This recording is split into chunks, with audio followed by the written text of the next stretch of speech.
সূরা আল ফাতিহা। আউযু বিল্লাহি মিনাশ শাইতানির রাজীম।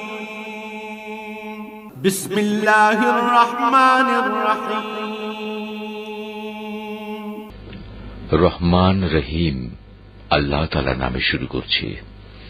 আলহামদুলিল্লাহি রাব্বিল আলামিন আর রহমানির রহিম মালিক ইয়াউমিদ্দিন।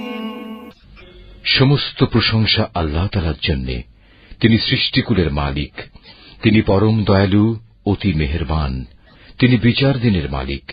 ইয়াকা না'বুদু ওয়া ইয়াকা নাস্তাঈন। হে মালিক, আমরা তোমারই বন্দেগী করি এবং তোমারই সাহায্য চাই।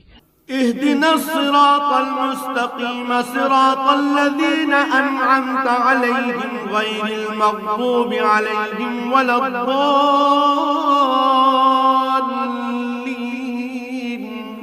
তুমি আমাদের সরল ও অবিচল পথটি দেখিয়ে দাও, তাদের পথ যাদের উপর তুমি অনুগ্রহ করেছ, তাদের পথ নয় যাদের উপর অভিশাপ দেওয়া হয়েছে, এবং তাদের পথ নয় যারা পথভ্রষ্ট হয়েছে।